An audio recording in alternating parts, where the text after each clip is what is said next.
Olá, me chamo Kerly Campos e eu sou a tia da prosperidade. Meus caros sobrinhos, minhas caras sobrinhas, estou aqui com vocês hoje para contar um pouco da minha trajetória, da minha experiência para a construção e elaboração do método do ventre ao topo. Bem, eu sempre fui uma criança muito curiosa. Eu sempre ouvi isso, nossa, essa menina é curiosa demais, meu Deus do céu. Mas sempre com aquela ideia de querer saber o porquê das coisas, pensando de como poderia fazer algo melhor com aquilo. Então eu ia além da curiosidade. Naquela época, sem saber, eu já tinha em mim, já estava intrínseco a forma de pensar, de agir, pensando em inovação. Porque inovar nem sempre é construir algo novo. Algumas vezes, inovar significa apenas você pensar diferente para uma solução de um problema que já existe e que seja mais simples, que seja mais fácil de ser aplicado. Então, já com essa pegada, durante toda a minha vida, eu sempre fui essa pessoa que queria pensar diferente, queria buscar coisas diferentes. Então, quando eu estava na faculdade, porque de formação acadêmica, eu sou professora de matemática. Meu curso de formação universitária acadêmica é licenciatura em matemática. Então, eu sou professora de ensino fundamental e médio. Então, eu tive a oportunidade de conhecer um amigo que conhecia um intercâmbio que fazia parte de um conglomerado de 90 países, de uma associação que era membro da Unesco, onde existia esse intercâmbio de universitários na sua área de formação para estudar uma parte da faculdade, uma disciplina ou um estágio naquela área que a pessoa estava cursando. Então eu tive essa oportunidade de conhecer esse amigo, ele me explicou e eu comecei a pesquisar muito, procurar a melhor forma possível de eu embarcar literalmente nessa viagem.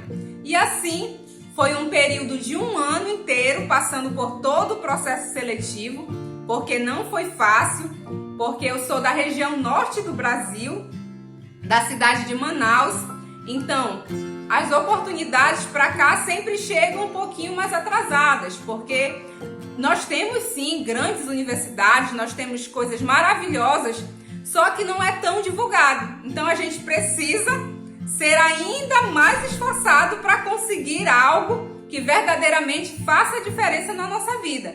Então assim, com toda a garra, com toda a determinação, eu fui em busca de conseguir esse intercâmbio. Então eu passei por todo o processo seletivo para conseguir e ganhei uma bolsa.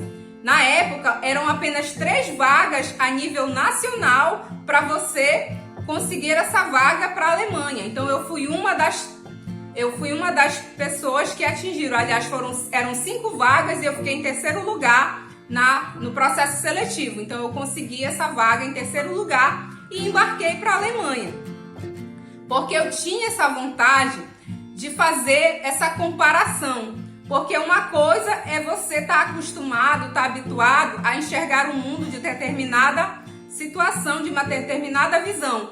Mas quando você olha pelo olhar diferente, por outro olhar, o olhar de outra cultura, é totalmente diferente. Então eu queria ter essa experiência para eu poder trazer algo melhor para o nosso país. Então esse foi, primeiramente, a minha maneira de pensar e a forma que eu pensei para a gente poder fazer algo diferente no Brasil. Então assim eu fui. O ano era 2006, eu estava no 5º período de matemática na Universidade Federal do Amazonas, a UFAM, e falava inglês, não falava alemão, mas eu tinha a oportunidade de cursar uma disciplina através de um curso que era dado através do idioma da língua inglesa. Então assim eu embarquei para a Alemanha com toda a dificuldade da época, porque 2006 não existia o WhatsApp, celular com internet era raríssimo, só realmente quem fosse muito rico que teria um aparelho com internet. Então a gente não tinha facilidade, não tinha GPS para se localizar. não tinha essa facilidade que a gente tem hoje. Quando eu penso, eu digo, meu Deus, como que eu embarquei para um lugar que a única forma de contato era através de e-mail? Não existia rede social praticamente. Na época era o Orkut, mas lá ninguém conhecia o Orkut. O Orkut era uma coisa de brasileiro. Enfim, foi muita dificuldade, foi muitas coisas que aconteceram nesse processo. E eu, brasileira, sozinha, embarcando rumo à Europa, à Alemanha, e fui.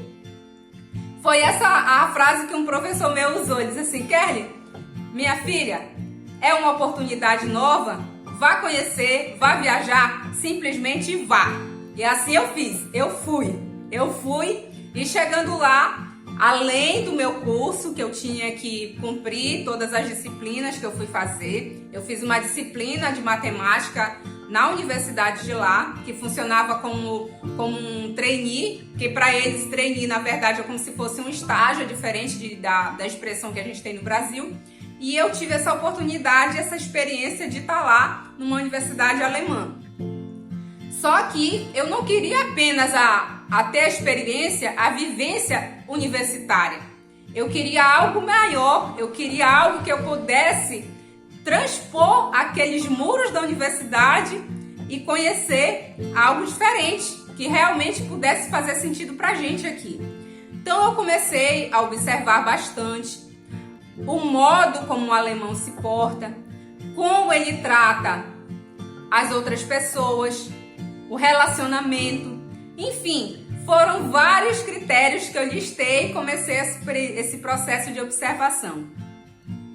E o mais interessante de todos, que foi o grande clique, aquele que fez mudar tudo na minha vida a partir dali, foi quando eu falo a gente porque eu fazia parte de um grupo de estudantes e a gente sempre viajava, passava durante a semana com todas as obrigações universitárias, mas final de semana, nas nossas folgas, a gente viajava ou para um país novo ou para uma cidade nova. Então a gente sempre ia nessa pegada de estar conhecendo novos lugares, novas pessoas, participando de grupos, enfim, palestra, várias coisas a gente fazia durante o final de semana.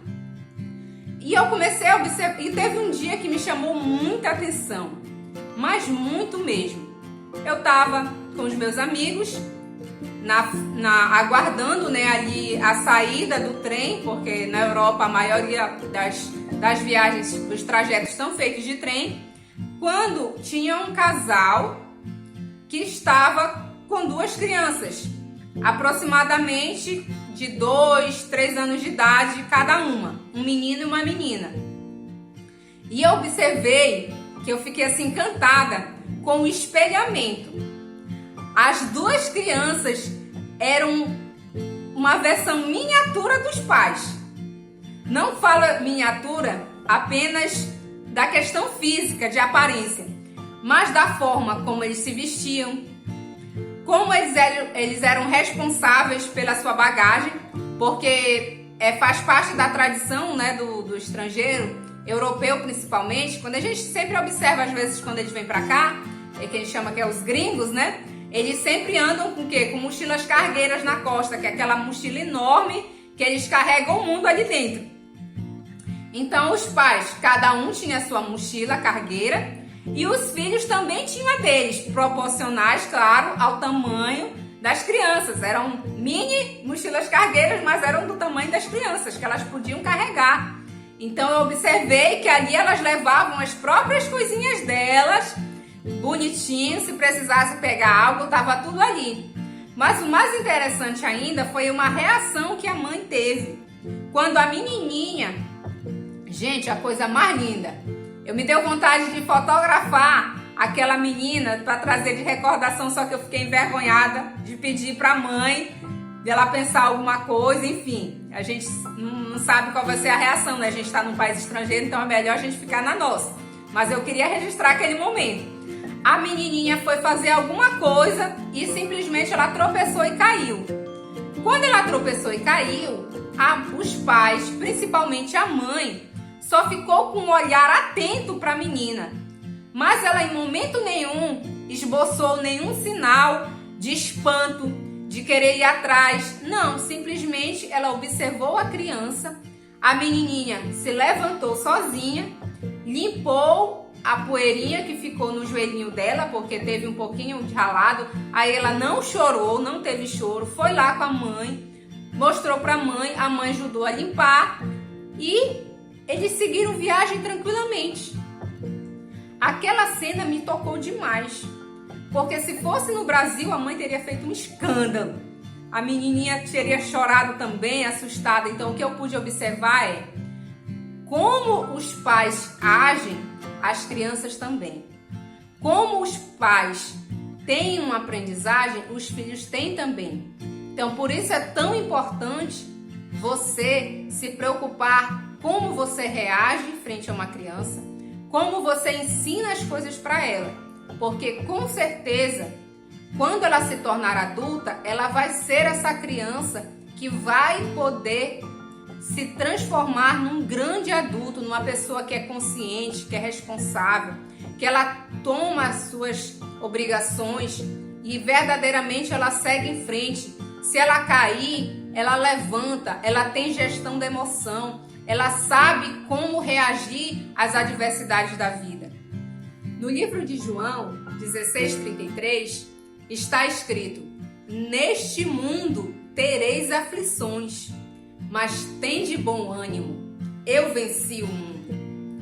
Então, o que aquela menininha passou e o que a gente passa são momentos de dificuldades, mas que se a gente souber como lidar, tiver gestão das nossas emoções, da forma como a gente reage frente às dificuldades, não vai ter problema nenhum, porque você vai passar, mas de uma maneira tranquila, serena, sem se abalar. Então foi isso que aquela menininha aprendeu com aquela queda que ela teve ali, porque faz parte da vida. Todos nós temos altos e baixos.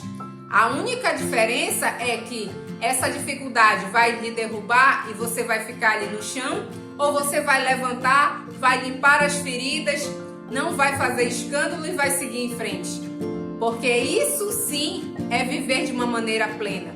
É você ultrapassar barreiras, passar por dificuldades, mas se manter de pé, firme. Porque isso faz parte do que Deus escolheu para a nossa vida. Porque Ele sabe que a gente passa por dificuldades, mas a gente pode sim passar bem e continuar a nossa trajetória, sendo pessoas prósperas, abençoadas e felizes.